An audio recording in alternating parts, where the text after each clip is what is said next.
মাত্র 2টা পেঁয়াজ দিয়ে তুরি মেরে ভুঁড়ি সাফ করে ফেলতে পারবেন। সামনেই কোরবানি ঈদ আসতেছে, এখন থেকেই যদি টেকনিকটা কাজে না লাগান তাহলে কিন্তু ঈদের দিন সুন্দর জামা কাপড় আর সুন্দর থাকবে না। এখন থেকে যদি এই টেকনিকটা শিখে রাখেন তাহলে কিন্তু কোরবানি ঈদে গরু ছাগলের ভুঁড়ি একদম 2টা পেঁয়াজ দিয়েই সুন্দরভাবে ক্লিন করে নিতে পারবেন। দেখে হয়তো বুঝতে পারছেন কত সহজ, মাত্র কয়েক সেকেন্ড সময় লাগবে একটা ভুঁড়ি সাফ করতে। বিশ্বাস হচ্ছে না? তাহলে আমার সঙ্গেই থাকুন, বিশ্বাস হবে। এমনকি আপনি শিখেও নিতে পারবেন। যারা নতুন নতুন শ্বশুর বাড়িতে আছেন, ভুঁড়ি পরিষ্কারের দায়িত্ব পড়বে কাঁধে ভেবে বাবার বাড়িতে পালাতে চাচ্ছেন, পালাবেন না। এটা কিন্তু আপনি খুব সহজেই সাফ করে নিতে পারবেন। আজকে আপনাদেরকে শিখিয়ে দেব কিভাবে তুড়ি মেরে ভুঁড়ি সাফ করা যায়। আজকের ভিডিওটা যদি ভালো লাগে প্লিজ ভিডিওটা বেশি বেশি করে শেয়ার করে দিবেন, আর আপনাদের একটা শেয়ার আমার জন্য অনেক বেশি উপকারী। 2টো পেঁয়াজ কেটে দিলাম, কেন দিলাম একটু পরেই বলছি। দিয়ে দিচ্ছি উপর থেকে একটু চুন। আর ভুঁড়ির উপরে যে প্রলেপটা সেটা অনেক শক্ত থাকে, যদি আমরা গরম পানিতে দিই দেখা যায় সেটা উঠতে চায় না, অনেক সময় লাগে। আর এত সময় লাগে বলেই কিন্তু আমরা ভুঁড়ি সাফ করতে চাই না। যদি চুন আর এভাবে করে পেঁয়াজটা একসাথে দিয়ে দেন, দেখবেন ভুঁড়ির মধ্যে যে ময়লাটা আছে সেটা কিন্তু অল্প কয়েক সেকেন্ডের মধ্যে আপনি পরিষ্কার করে নিতে পারবেন। আর এই তো আমি একটু সময়ের জন্য এটাকে মেখে এভাবে রেখে দিচ্ছি, খুব বেশি সময় রাখা লাগবে না, 10 মিনিট সময় রাখলেই কিন্তু হয়ে যাবে। আমি 10 মিনিট পর ফিরে আসলাম। দেখুন হাত দিয়ে যদি আপনি এইভাবে করে একটু চাপ দেন তাহলে কিন্তু উপরের ময়লাটা উঠে যাচ্ছে, কোনো কিছুর দরকার নাই। তারপর আমি সহজে আপনাদেরকে দেখিয়ে দেবো কিভাবে আরো সহজে করে নিতে পারেন।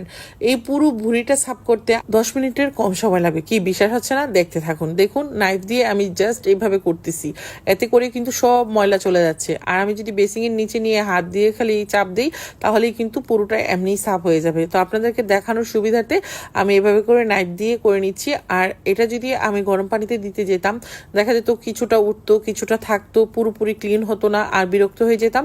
সেই ক্ষেত্রে ভুঁড়িটা এর নেওয়া হতো না। ওগুলো চিন্তা করে অনেকে আমরা ভুঁড়ি খাওয়াই বাদ দিয়ে দিয়েছি। তবে এটা কিন্তু অনেক সুস্বাদু একটা খাবার, আমরা কম বেশি অনেকেই খেতে পছন্দ করি। দুর্ভাগ্যবশত অনেক কাপুরাই নিতে চায় না বলে অনেক ভাইয়ারা কিন্তু খেতে পারে না। তো ভাইয়াদেরকে বলবো, যদি আপনারা ভিডিওটা দেখে থাকেন অবশ্যই আপনার ওয়াইফকে বাসায় গিয়ে দেখাবেন, তাহলে কিন্তু এবারের কুরবানি ঈদে গরুর ভুঁড়ি আপনারা অনায়াসে খেতে পারবেন, কোনো ঝামেলা ছাড়াই, বাসায় ঝগড়াঝাটি ছাড়াই আর কি। কারণ ভুঁড়ি সাফ করলে তো মেজাজ নষ্ট হয়ে যায়। ওই যে পেঁয়াজ কেন দিয়েছি সেটা অনেকে এখন জানতে চাইবেন। পেঁয়াজ দেওয়ার একটাই কারণ, ভুঁড়ির মধ্যে একটা গোবরের একটা স্মেল থাকে যেটা অনেকে নিতে পারে না। তবে আমার কাছে খারাপ লাগে না, আমি তো কিচেনে কাজ করে অভ্যস্ত, আমার কাছে কিন্তু বেশ ভালোই লাগে ভুঁড়ি পরিষ্কার করতে। যারা গোবরের স্মেলটা নিতে পারেন না তারা হলো পেঁয়াজটা এর মধ্যে দিয়ে দিবেন। পেঁয়াজের ফ্লেভার অনেক বেশি স্ট্রং, যেটা গোবরের ফ্লেভারটাকে নষ্ট করে দেবে। তো দেখেই হয়তো বুঝতে পারছেন কত সুন্দর একদম চকচকা পরিষ্কার হয়ে গেছে, তাই না? এরকম চকচকা করে ধবধবে সাদা করে যদি আপনি ভুঁড়িটাকে পরিষ্কার করতে চান অবশ্যই এই প্রসেস ফলো করবেন। এখন হলো ফুটন্ত গরম পানি আমি ভুঁড়ির উপর ঢেলে দিলাম। এর আগে কিন্তু মিনিমাম 6-7 বার আমি ভুঁড়িটাকে ধুয়ে নিয়েছি। আর এখন ফুটন্ত গরম পানি দিয়ে ধুয়ে আমি সবগুলো ভুঁড়ি একসাথে করে নিচ্ছি। এখানে কিন্তু আমি অনেকগুলো ভুঁড়ি পরিষ্কার করেছি, আপনাদেরকে হয়তো অল্প একটু দেখালাম দেখানোর সুবিধার্থে। পুরোটা যদি দেখাতে যাই তাহলে তো অনেক লম্বা সময় লাগবে, তাই না? তো এখন আমি একটা হাঁড়িতে আগে থেকে পানি বসিয়ে দিয়েছিলাম, আর সেখানে আমি একটু হলুদ দিয়ে সবগুলো ভুঁড়ির টুকরা এভাবে করে দিয়ে দিলাম। দেওয়ার পর আমি এটাকে 10 মিনিটের মতো এভাবে ফুটন্ত পানিতে ফুটিয়ে নেব। এখন তুলে আমি ছোট ছোট পিস করে কেটে নিচ্ছি। দেখে হয়তো বুঝতে পারছেন। তো আমার হলো বাসায় হেল্পিং হ্যান্ড খালা, সে খালা আমাকে একটু হেল্প করলো, এই তো।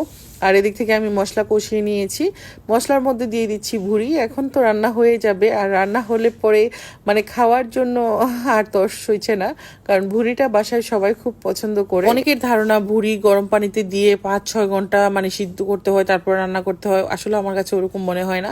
এই ভুঁড়ি রান্না করতে মিনিমাম 2 ঘন্টার মতো সময় লাগে, এর মধ্যে কিন্তু রান্না কমপ্লিট হয়ে যায়। দেখুন আমার রান্না শেষ।